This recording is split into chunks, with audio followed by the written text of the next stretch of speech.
नमस्कार दोस्तों, Navodaya coaching centre में आपका हार्दिक स्वागत है। मैं शैलेंद्र कुमार आपको क्लास 8 की एनसीईआरटी बुक में विषय इतिहास के बारे में यहाँ अध्ययन करेंगे।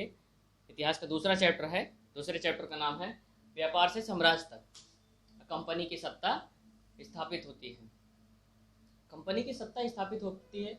इस चैप्टर में सबसे पहले हम बात करेंगे कि क्या होता है कि आखिरी शक्तिशाली जो मुगल बादशाह थे वो 1707 में औरंगजेब थे, उनकी मृत्यु हो जाती है। उसके बाद यहाँ पे क्या होता है, जो छोटे छोटे मुगल बादशाह के अंतर्गत राजा थे वो क्या किए, वो अपने आप को पहले शक्तिशाली पहले से हो गए थे और क्या हुआ, अब अपने आप को स्वतंत्र घोषित करना चाह रहे थे। इसी होड़ में सब लगे हुए थे। उसी समय घटना क्या घटती थी, जो अंग्रेज़ों का जो है यहाँ पे दबदबा अपना ज़्यादा से ज़्यादा व्यापार करना चाहती है, ज़्यादा से ज़्यादा अपना साम्राज्य फैलाना चाहती है। इस कंपनी का ईस्ट इंडिया कंपनी जो है यहाँ आई थी, सिर्फ स्टार्टिंग की बात करें तो व्यापार करने आई थी। लेकिन होता क्या है, धीरे धीरे वो पूरे भारत में हर जगह यहाँ के उसके शासन में उसकी कोई दिलचस्पी कोई इंटरेस्ट नहीं था। देखा जाए तो जो है नॉर्मली सिर्फ व्यापार करने के उद्देश्य से यहाँ आई थी। लेकिन फिर क्या हुआ, क्यों हुआ, कैसे हुआ कि वो यहाँ पे शासन करने लगी और यहाँ पूरे साम्राज्य पे कब्जा कर लिया, उसके क्या कारण थे, इस चैप्टर में हम उसी के बारे में विस्तार से अध्ययन करेंगे। आइए सबसे पहले शुरू करते हैं। 1600 ईस्वी में क्या होता है कि जो ईस्ट इंडिया कंपनी होती है, महारानी एलिजाबेथ प्रथम जो होती हैं, उनसे जो है एक इजाज़तनामा लिखवा लेती हैं। इजाज़तनामा के उसमें क्या था, वो जो है लिखवा लेते हैं कि पूरब से जो व्यापार करने का अधिकार रहेगा वो सिर्फ ईस्ट इंडिया कंपनी का रहेगा। एक हिसाब से कहा जाए तो उनका एकाधिकार स्थापित हो जाता है। एकाधिकार स्थापित होने से वो सिर्फ पूरब में सिर्फ ईस्ट इंडिया कंपनी ही व्यापार कर सकती है। इससे उनको बेनिफिट ये होता है कि उनके कोई कंपटीशन में कोई इंग्लैंड से और दूसरी कंपनी नहीं रहेगी। वो लोग क्या करते हैं, व्यापार करने आते हैं ईस्ट इंडिया कंपनी का। यहाँ पे जब आते हैं, निकल पड़ते हैं व्यापार के लिए, तो उस समय देखा जाए तो जो क्या होता है कि भारत में अंग्रेजों से आने से पहले ही 1498 में वास्को डी गामा जो है, पुर्तगाली जो हैं वो गोवा में आ जाते हैं। गोवा में अपना अड्डा बना चुके होते हैं, यहाँ आ जाते हैं। उनसे पहले यानी अंग्रेजों से पहले यहाँ पुर्तगाली आ जाते हैं। उस समय देखा जाए तो क्या होता है कि यहाँ जो भारतीय सूती कपड़े थे, इसके बाद जो सूती कपड़े का वाला और रेशम, और इसके बाद रेशमी कपड़े, और इसके बाद काली मिर्च, लौंग, दालचीनी, ये सब चीज़ें जो है बहुत वैश्विक स्तर पर मांग थी। तो इन मांगों की वजह से क्या होता है, यहाँ पे जो विदेशी व्यापारी होते हैं उनका जो है बहुत ज़्यादा यहाँ आने का वो होते हैं कि बार बार यहाँ आए, जिससे कि यहाँ से जो सामान होता था कि जितने जो वैश्विक स्तर पर ज़्यादा मांग होने क्या होता था, यहाँ सस्ते में खरीदते थे और विदेशों में जाके उसको बहुत महंगे दामों पर बेचते थे। इससे क्या होता था, उनको बहुत ज़्यादा प्रॉफिट होता था, लाभ होता था, जिसके वजह से वो भारत में ज़्यादा से ज़्यादा यहाँ से व्यापार करना चाहते थे। यही होड़ लगी रहती थी। इसके बाद देखेंगे कि पुर्तगाली आते हैं, अंग्रेज आते हैं, बाद में फिर डच भी आते हैं, फ्रांसीसी आते हैं। ये जब उनका जो है आवागमन बना रहता है, वो बात की बात है। इसमें देखते हैं कि ये जो आते हैं तो 17वीं 18वीं शताब्दी में क्या होता है, इनका टकराव होता है। टकराव कैसे होता है, वो जो है एक कंपनी दूसरे कंपनी को ज़्यादा से ज़्यादा कि वो ये सोचती है कि ये कंपनी को हम हरा दें, अब उनसे आगे निकल जाएं। तो उस टकराव में वो लोग आपस में भिड़ने लगते हैं। भिड़ने का क्या करते हैं, वो किसी दूसरे जो है जो यहाँ से सामान ले जाते हैं उसको रास्ते में रुकावट पैदा कर देते हैं, जहाज़ों को आपस में चाहते हैं कि कभी कभी दूसरे नाव कंपनी के जहाज़ों को डुबा देते थे। तो इस तरह उनमें होड़ लगी रहती थी। उस समय सबसे जो प्रतिद्वंदी के रूप में सबको मानती थी वो British company east India company थी। ये चाहती थी कि भारत में हमारे सिवा कोई न व्यापार करे। इसके वजह से और ज़बरदस्त टकराव पैदा होता है और एक दूसरी कंपनियाँ टकराव होती रहती हैं, और धीरे धीरे क्या होता है, अंग्रेज़ों का यहाँ और जो है विस्तार बढ़ता जाता है और सब पर हावी होती है, दिखाई पड़ती है। ये कंपनी की बात करें तो यहाँ ईस्ट इंडिया कंपनी क्या होती है, यहाँ आने पे सबसे पहले तो उसका मुख्य उद्देश्य रहता है कि यहाँ व्यापार करे। लेकिन व्यापार आने के बाद इसको क्या ज़रूरत पड़ने लगती है कि दूसरों से कंपनी का जो है जो भी सामान है उसको सेफ रखने के लिए, सुरक्षित रखने के लिए क्या करें, उसको किले की ज़रूरत पड़ने लगती है। तो जब किले की ज़रूरत पड़ेगी तो ज़्यादा से ज़्यादा किला बनाना चाहती है। किला बनाने के लिए वो किलेबंदी करना शुरू कर देती है और अपने जो है व्यापार रणनीतियाँ जो हैं उसको बना के अच्छे से ज़्यादा से ज़्यादा सोचती है कितना ज़्यादा से ज़्यादा अपना व्यापार फैल सके और ज़्यादा से ज़्यादा मुनाफा कमाया जा सके। इस उद्देश्य से वो क्या करती है, स्थानीय जो शासक होते हैं उनके जो है उनसे टकराव पैदा होने लगते हैं। जब ईस्ट इंडिया कंपनी के स्थानीय शासकों से टकराव होने लगता है तो क्या होता है, वो जो है थोड़ा सा राजनीति में और सब चीज़ों में हस्तक्षेप करने लगते हैं। आगे आते हैं इसके बाद में, ईस्ट इंडिया कंपनी बंगाल में व्यापार शुरू करती है। कब शुरू करती है? 1651 में हुगली नदी के किनारे जो है ये कंपनी पूर्ण रूप से अच्छे से व्यापार स्थापित कर लेती है, कंपनी स्थापित कर लेती है। इसके बाद अगर देखेंगे तो ये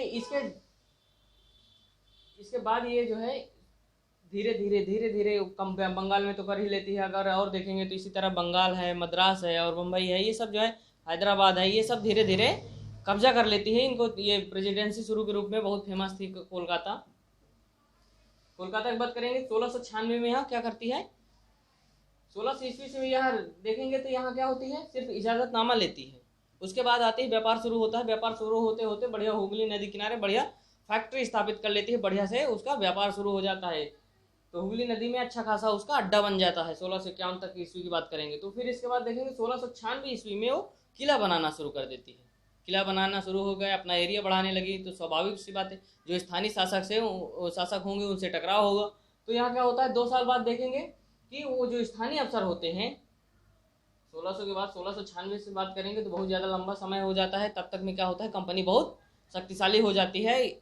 क्या करती है, वो चालबाजी करके रिश्वत दे के यहाँ जो है जो स्थानीय जो है अफसर रहते हैं उनको क्या रिश्वत दे देती है। रिश्वत दे के वो क्या कर लेती है, 3 गांव की जमींदारी खरीद लेती है। उन 3 गांव में आज जो कलकत्ता है या कोलकाता है वो भी एक गांव था, इसके अलावा 2 और गांव थे। तो 3 गांवों का इलाका जमींदारी खरीद लेती है। जमींदारी खरीदने के बाद क्या होता है, वो जमींदारी खरीदने के साथ साथ वहाँ पे पूरा जमींदारी ले ली, तो वहाँ उसका पूरा इलाका हो गया। वहाँ से यहाँ पे बहुत बड़ी ये, अगर जहाँ से जमींदारी खरीदती है 3 गांव के बाद, तो बहुत बड़ा परिवर्तन देखने को मिलता है। जमींदारी की बात करें यहाँ पे जमींदारी खरीद लेने के साथ बहुत बड़ा परिवर्तन होता है। पहले क्या करते थे अंग्रेज, जब शुरू में आए थे तो वहाँ से भारत में उनके पास बेचने की चीज़ सिर्फ सोना और चांदी था, जिसको बेच के वो यहाँ से जो सामान खरीदते व्यापार करते थे। लेकिन जब यहाँ से 3 गांव की जमींदारी खरीद लेने के बाद वो क्या करते हैं, उनको अब बाहर से पैसा लाने की ज़रूरत ही नहीं पड़ती। वो अपने जो है सेना के रखरखाव में वहाँ कंपनी का और बहुत सारी चीज़ें उसी से खरीदने लगते हैं, उनको बहुत सारा पैसा मिलने लगता है। इसके बाद बात करेंगे तो वो यहाँ से और क्या होता है, धीरे धीरे अपना इतना प्रभाव बढ़ाते हैं कि वो किसी तरह औरंगजेब से बिना जो है व्यापार करने के लिए बिना व्यापार में जो है ऐसा फरमान जारी करवा लेते हैं कि बिना शुल्क चुकाए वो व्यापार करेंगे। जो स्थानीय शासक थे उनके अलावा उनका मुगल साम्राज्य तक, यानी वहाँ मुगल शासक कौन थे उस समय, औरंगजेब थे। औरंगजेब से वो जो है फरमान जारी करवा लिए, तो स्वाभाविक सी बात है जो स्थानीय शासक थे वो विरोध नहीं कर सकते थे। तो अब क्या करें, तो लेकिन वो सिर्फ जो जारी किए थे वो सिर्फ स्थानीय शासकों के अंदर में ही सारा काम हुआ और इसके बाद जो है कंपनी को ही छूट थी।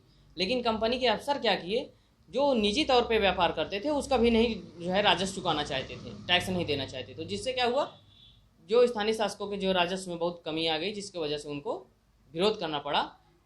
क्योंकि अंग्रेज जो ईस्ट इंडिया कंपनी थी वो भी नहीं दे रही थी, जो स्थानीय जो अफसर निजी व्यापार कर रहे थे वो भी नहीं दे रहे थे, जिससे उनको लगातार राजस्व में कमी आ रही थी। इसके बाद का उस समय जो बात करेंगे, उस समय मुर्शिद कुली खां थे, बंगाल के जो है नवाब थे। अब इसके बाद बात करते हैं कि हम व्यापार से युद्धों तक कैसे हुआ। 18वीं शताब्दी में औरंगजेब की मृत्यु हो जाती है। मृत्यु होने के बाद सब अपने आप को क्या होता है, फ्री घोषित करने लगते हैं। औरंगजेब की मृत्यु बता दी है आपको, पहले ही 1707 में हो गई थी। इसके बाद क्या करते हैं, मुर्शिद कुली खां जो है वहाँ के बंगाल के नवाब बनते हैं। उनके बाद बात करेंगे तो मुर्शिद कुली खां के बाद अलीवर्दी खां बनते हैं। अलीवर्दी खान के बाद जो है सिराजुद्दौला बंगाल का नवाब बनते हैं। ये जो क्रम बनता रहता है। सिराजुद्दौला की बात करेंगे, सिराजुद्दौला क्या होता है, जब सिराजुद्दौला बने होते हैं तो उस समय ये जब अलीवर्दी खां के बाद सिराजुद्दौला बनते हैं तो ये क्या कोशिश करते हैं कि ज़्यादा से ज़्यादा जो है हम क्या करें, अपने अनुसार कोई ऐसा नवाब बैठा लें जिससे कि उसको अपने अनुसार चला सकें और हमारा कहना माने, हम बढ़िया व्यापार में मुक्त जो है बिना पैसा चुकाए अपना ज़्यादा से ज़्यादा मुनाफा कमाते रहें। तो ये सारी चीज़ें हैं। इसके बाद क्या होती है, जो सिराजुद्दौला होते हैं जब ये बनते हैं राजा, तो इस समय बहुत जो है ये लोग इधर उधर करते रहते हैं, जिसकी वजह से सिराजुद्दौला को जान जाते हैं कि हाँ ये चाहते हैं कि जो है कोई उनका कठपुतली नवाब बन जाए। लेकिन ऐसा अंग्रेज अपने जो है कामयाब नहीं हो पाते इस मकसद में। तो होता क्या है, परिणाम उसका है, जब सिराजुद्दौला ही बन जाते हैं नवाब, तो सिराजुद्दौला नवाब बनने के बाद जो अंग्रेज चाहते थे कि हम फ्री में बिना शुल्क चुकाए करें, उसके बाद वो क्या करते हैं, सबको कहते हैं कि अब कंपनी को शुल्क भी चुकाना पड़ेगा, और इसके बाद जो रियायतें थी वो रियायतें ख़त्म कर दी जाएंगी, जो सिक्के ढालने थे वो सिक्के नहीं ढाल पाएंगे अंग्रेज। और इसके साथ साथ वो क्या करते हैं, जो किलेबंदी की थी वो किलेबंदी भी नहीं करेंगे। ये सब जो पूरा क्या होता है, पूरा रोक लगा देते हैं, पूरी तरह से रोक लगाते हैं। तो अंग्रेज जो है अधिकारी जितने होते हैं वो बौखला जाते हैं। इसके उसका परिणाम क्या निकलता है, अंत में जो धोखाधड़ी में राजस्व में उनके जो है सिराजुद्दौला कमी आ रही थी, ये सब वजह से सिराजुद्दौला ने ऐसा किया। इसके वजह से फिर ये सब परिणाम इसका ये निकला कि प्लासी युद्ध होता है। अब आइए आते हैं प्लासी युद्ध में क्या कैसे हुआ। प्लासी युद्ध के बाद बात करेंगे। 1756 में अलीवर्दी खां की मृत्यु हो जाती है। जब 1756 में अलीवर्दी खां की मृत्यु हो जाती है तो सिराजुद्दौला नवाब बनते हैं। जब सिराजुद्दौला नवाब बनते हैं तो क्या होता है, सिराजुद्दौला नवाब बनने के बाद आपको अभी बताएं कि वो क्या करते हैं, अंग्रेजों के खिलाफ जो है फरमान जारी कर देते हैं, और इसके बाद उनको युद्ध कर देते हैं। युद्ध कैसे उनसे करते हैं, वो जो है उनके कासिम बाजार में, बंगाल में ही कासिम बाजार में एक उनकी जो है इंग्लिश फैक्ट्री थी।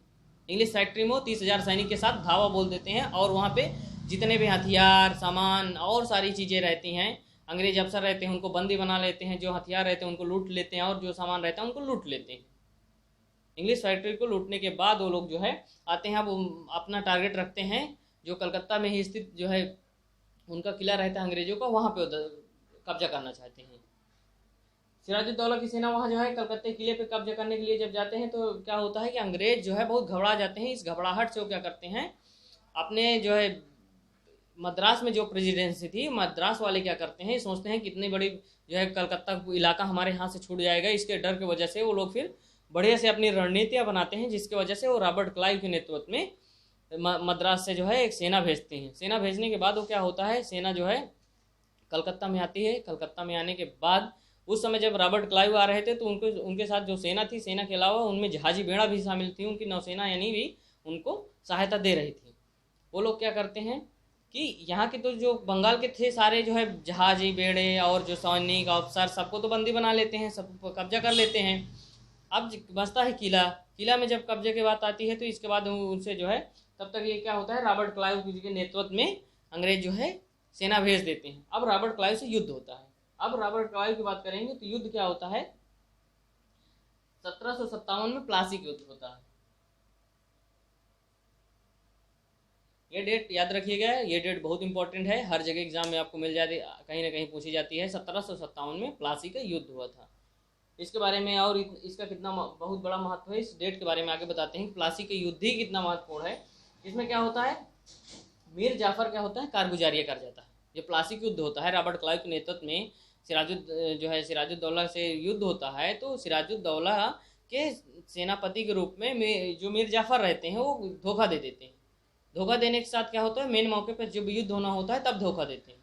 उधर तो इंग्लिश फैक्ट्री लूटने के बाद अब किले पे कब्जा करना था, किले कब्जे टाइम इधर रॉबर्ट क्लाइव की सेना से जब युद्ध होता है तो मीर जाफर जो है धोखा दे देते हैं। धोखा देने के साथ साथ क्या होता है कि उसमें सिराजुद्दौला की हार हो जाती है। हार हो जाने के बाद फिर इसमें जो है क्या होता है, सिराजुद्दौला को जो है हारने के बाद फिर ये हारते क्यों हैं, जो मीर जाफर होते हैं, ये मीर जाफर क्या करते हैं, कारगुजारी इसलिए कर जाते हैं क्योंकि इनको अंग्रेज अफसर कहते हैं या रॉबर्ट क्लाइव से जो बातें होती हैं वो यही होती हैं कि उनको जो है आपको जो है हम राजा बना देंगे सिराजुद्दौला के हटाने के बाद। वो मीर जाफर राजा बनने के लालच में धोखा दे देता है।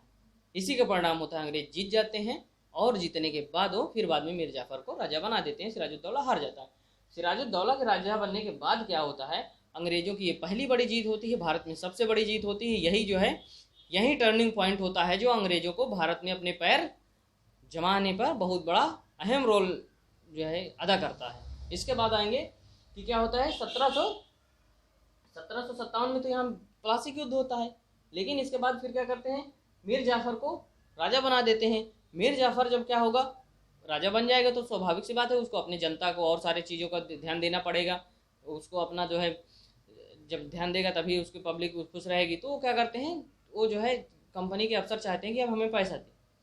तो और जब पैसा लेना चाहते हैं मीर जाफर तो उसमें की शुल्क मिले तो कुछ मिलता नहीं, तो इसमें भी क्या होता है, विरोध होता है। बाद में फिर मीर जाफर को हटा के मीर कासिम को बना देते हैं। कासिम भी कुछ दिन राज शासन करता है, फिर इसके बाद उससे भी विरोध होने लगता है। जब कासिम से भी विरोध होने लगेगा तो मीर कासिम से फिर लोग मीर कासिम को हटा देंगे। मीर कासिम को हटाते हैं। 1764 में यहाँ पे क्या होता है, बक्सर की युद्ध होता है। ये भी बहुत बड़ा टर्निंग पॉइंट है अंग्रेजों का। 1764 में क्या होता है, ये जो है दोबारा नवाब बनते हैं। 1764 में मीर जाफर पहले बनाए थे जब सिराजुद्दौला को हराने के बाद बने थे, लेकिन फिर से जब मीर जाफर को दोबारा बनाया जाता है तो पहले से अब बहुत बड़ा परिवर्तन आ चुका है। अब अंग्रेज अफसर कहते हैं कि नहीं, अब हमें क्या चाहिए, हर महीने 5 लाख रुपया कंपनी को देना होगा। जब 5 लाख की बात आ जाती है कंपनी को हर महीने देना होगा, तो इससे क्या होता है कि कोई भी होगा नहीं दे पाएगा, सक्षम नहीं होगा। तो ये जो है शुरुआत हो जाती है, लेकिन फिर तुरंत परिवर्तन कैसे आ जाता है, परिवर्तन ये आता है कि जो है परिवर्तन के बाद अगर 5 लाख हर महीने कंपनी को देने की जो बात होती है, तो जो है मीर जाफर से जो दोबारा बात होती है तो कुछ ही समय बीतता है। फिर क्या देखते हैं, 1764 में बक्सर युद्ध होने के बाद जो है मीर जाफर जो है दोबारा नवाब बनते हैं।